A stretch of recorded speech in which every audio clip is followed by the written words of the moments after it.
नमस्कार दोस्तों, मैं हूं डॉक्टर शिवानी शर्मा। कई बार सब ठीक है के पीछे थकान, निराशा, अकेलापन या इमोशनल डिस्कनेक्ट भी छुपा हो सकता है। यही वजह है कि रिलेशनशिप एक्सपर्ट्स हमेशा कम्युनिकेशन को सबसे महत्वपूर्ण मानते हैं। अब सवाल आता है कि अगर कोई व्यक्ति अपनी असली फीलिंग्स छुपा रहा है तो उसके कुछ संकेत क्या हो सकते हैं। सबसे पहला संकेत है इमोशनल डिस्टेंस। पहले जो बातें खुलकर होती थीं, अब छोटी हो जाती हैं। पहले जो एक्साइटमेंट थी, वह धीरे धीरे कम होने लगती है। दूसरा संकेत है इंटरेस्ट का कम होना। जब कोई व्यक्ति इमोशनली कनेक्टेड महसूस करता है तो वह पार्टनर की बातों, प्लान्स और फीलिंग्स में इंटरेस्ट दिखाता है।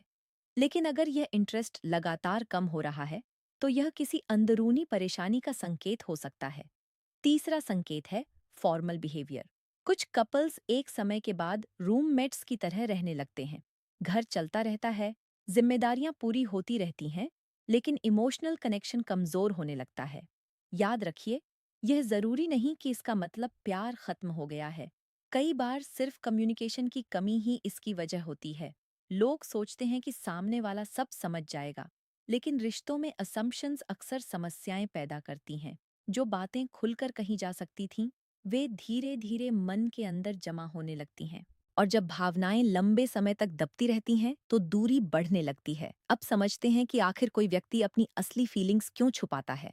पहला कारण है झगड़े का डर। बहुत से लोगों को लगता है कि अगर उन्होंने अपनी नाराजगी या डिससैटिस्फैक्शन बताई, तो घर में तनाव बढ़ जाएगा। दूसरा कारण है पार्टनर को हर्ट न करना। कई महिलाएं अपने पति की मेहनत, जिम्मेदारियों और संघर्ष को देखकर अपनी कुछ बातें दबा देती हैं। उन्हें लगता है कि शायद यह सही समय नहीं है। तीसरा कारण है बार बार इग्नोर होना। अगर किसी व्यक्ति को कई बार महसूस हो कि उसकी बातों को गंभीरता से नहीं लिया जा रहा, तो वह धीरे धीरे बोलना कम कर देता है। यहीं से साइलेंस शुरू होता है, और अक्सर साइलेंस को लोग सेटिस्फैक्शन समझ लेते हैं। लेकिन साइकोलॉजी कहती है कि साइलेंस हमेशा हैप्पीनेस की निशानी नहीं होता। कभी कभी साइलेंस इस बात की निशानी भी होता है कि व्यक्ति अब उम्मीद छोड़ने लगा है। इसलिए केवल यह मान लेना कि सब सामान्य है सही नहीं होता। रिलेशनशिप को मजबूत बनाने के लिए अंडरस्टैंडिंग और एम्पैथी की जरूरत होती है।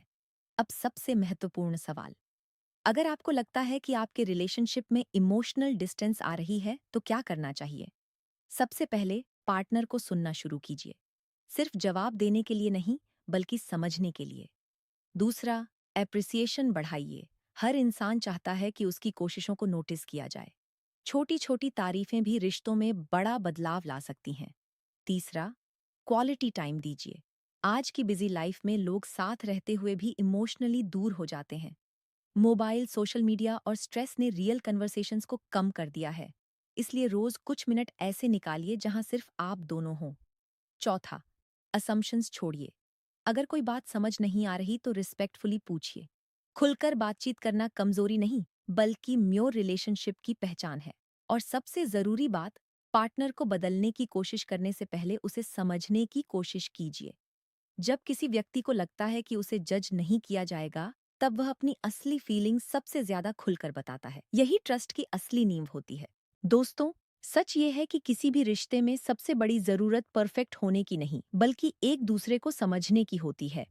अगर आपको यह वीडियो पसंद आई हो, तो इसे अपने दोस्तों और मैरिड कपल्स के साथ जरूर शेयर करें।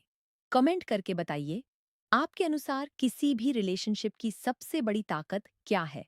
ट्रस्ट, कम्युनिकेशन या अंडरस्टैंडिंग। चैनल को सब्सक्राइब करना न भूलें, क्योंकि यहाँ हम रिलेशनशिप साइकोलॉजी, मैरिड लाइफ और इमोशनल कनेक्शन से जुड़े ऐसे ही इंटरेस्टिंग टॉपिक्स पर बात करते हैं। मैं हूं डॉक्टर शिवानी शर्मा। आपसे मुलाकात होगी अगली वीडियो में। धन्यवाद।